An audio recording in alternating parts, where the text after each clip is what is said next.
So again, even you know, if you're a person who is like myself, you know, white collar, lucky, high income, inevitably you're going to find times when the labor movement does things and says things that you don't actually approve of, or you don't agree with, or you find it annoying, but you don't realize how important that movement was to making this the kind of society you want to live in until you see its power eroded.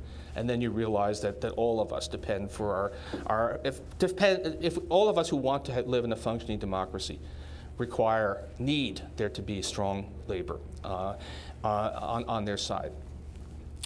Now, right now in America, we are not where we hope to be, and I have to say, not where a lot of us expected us to be. A lot of us thought that the 2008 election was going to be a turning point, that we were finally going to stop this downward slide into the kind of highly unequal oligarchic society that we have become.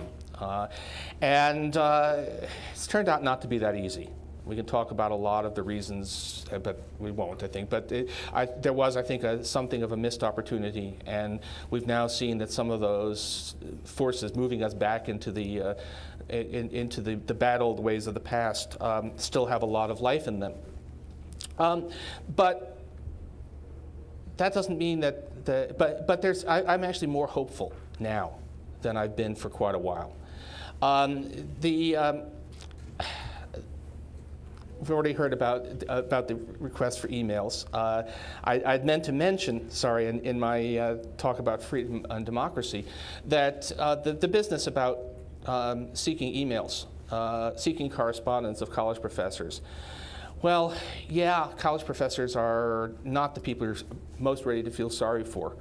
But what it tells you is that no matter who you are, no matter what your role, if you don't have the protection of some organized counterweight to the power of big money, you are not safe. You are not free.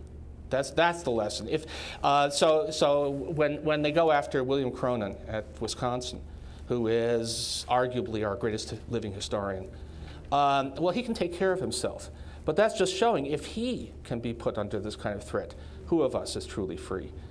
And the protection is, again, we need something that we need organizations that stand up for workers of all kinds, no matter how elite, no matter how non-elite. We need something that stands up for those rights of workers. And Wisconsin, now the email stuff is happening here too, but Wisconsin is actually the most hopeful thing I've seen in years. In some ways, I think more.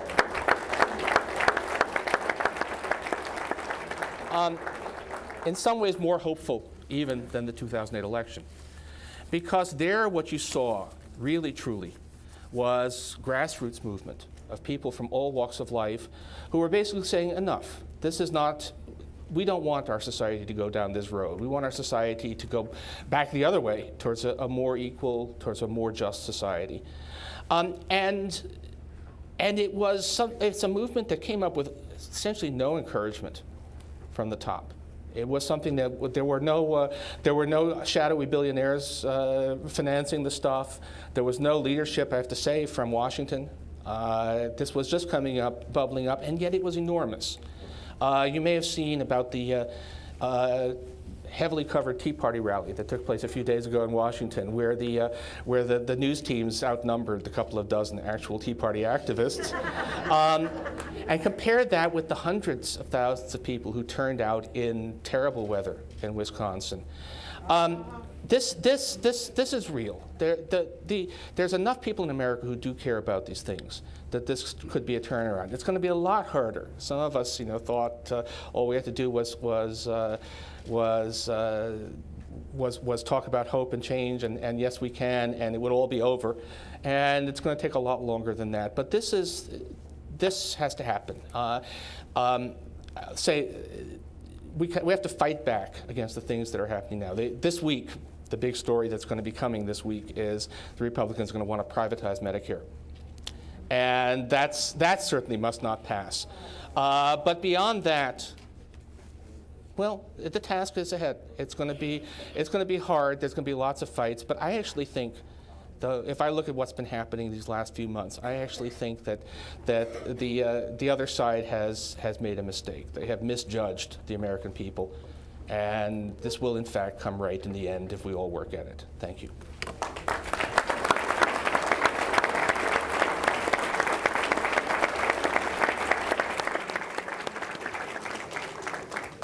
It's now my pleasure to introduce our next three panelists to my right, but before I do, I can't help commenting that picking up on one of Paul's points, when you compare those high school teachers and the hedge fund managers, we know whose pensions are under attack right now, right, and benefits.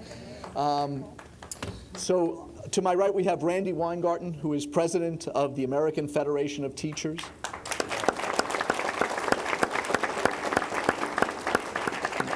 Next to her, U.S. Congressman Rush Holt from Princeton.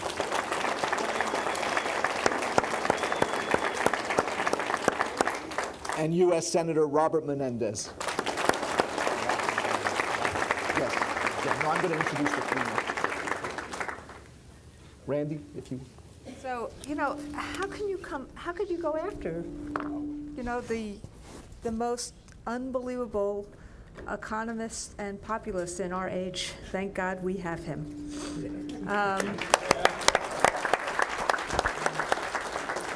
So I know my mic is squeaking, sorry. So thank you, Dr. Feingold, and thank you, Charlie, for assembling this amazing panel. I want to start where Paul Krugman ended, which is, it is our obligation now to take this moment and turn it into a movement. That's our obligation. Whether it's the folk in this room, whether it's the 1.5 million folk I represent, but all too often we take for granted our rights until we don't have them anymore.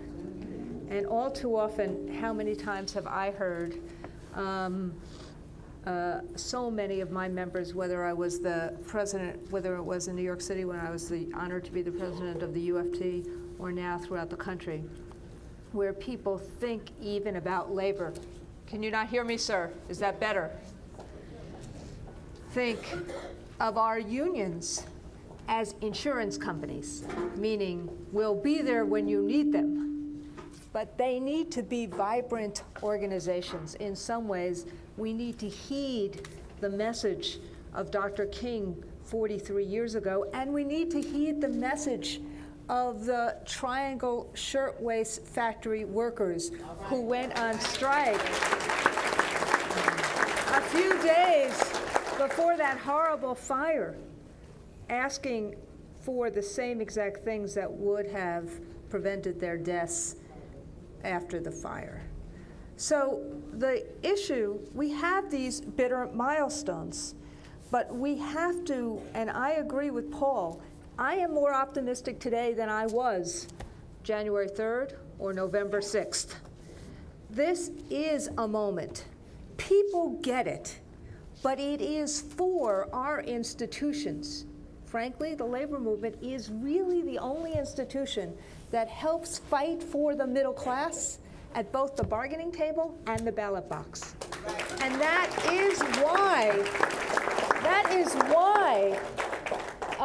the powers that be, the second Gilded Age, sorry, I'm still an old-time social studies teacher, the corporate cronies that Scott Walker and Kasich and Rick Scott rely on, even your dear governor relies on.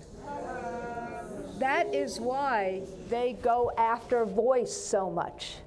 Because if they take away the voice from college professors, whether it's in Michigan or in New Jersey, if they take away our voice, economically and otherwise, then we will not have that voice at either the ballot box or the bargaining table.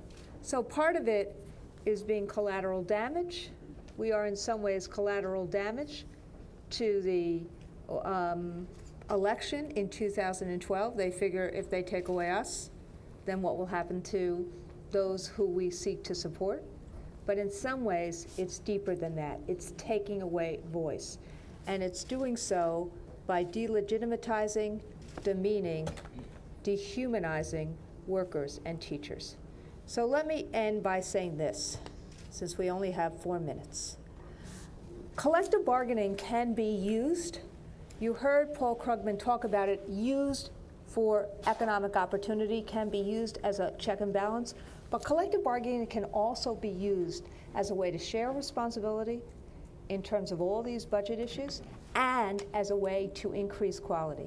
And my union has spent the last several years using collective bargaining in city after city after city to try and ensure quality of education for all kids, whether it is about turning around and overhauling evaluation, whether it is about making sure that tenure cannot be used as a shield to shield incompetence, nor can it be used as an excuse not to manage.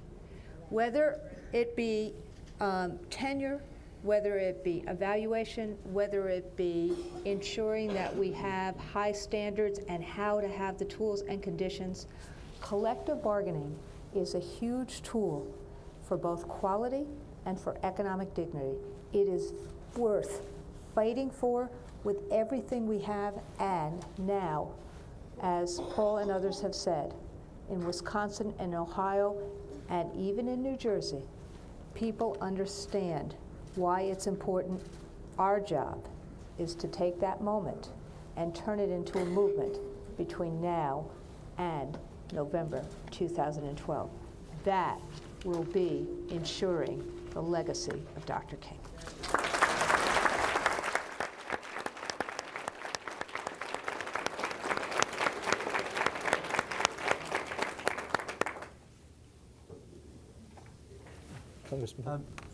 Thank you very much. And Charlie, thank you for assembling this. I'm honored to be here with Randy Weingarten, whom you've just heard from.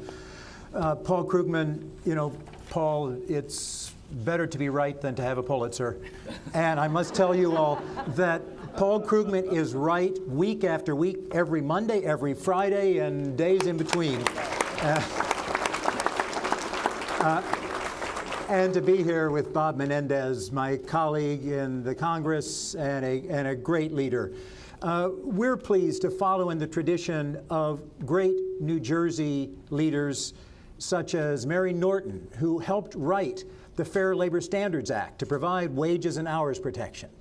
And Pete Williams, Senator Williams, who gave us OSHA, the protections in the workplace.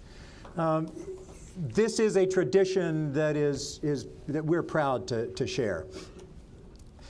It's great that you're calling this together because, you know, as I look out here, I'm reminded how far the labor movement has come since Martin Luther King's day and how far our society has come.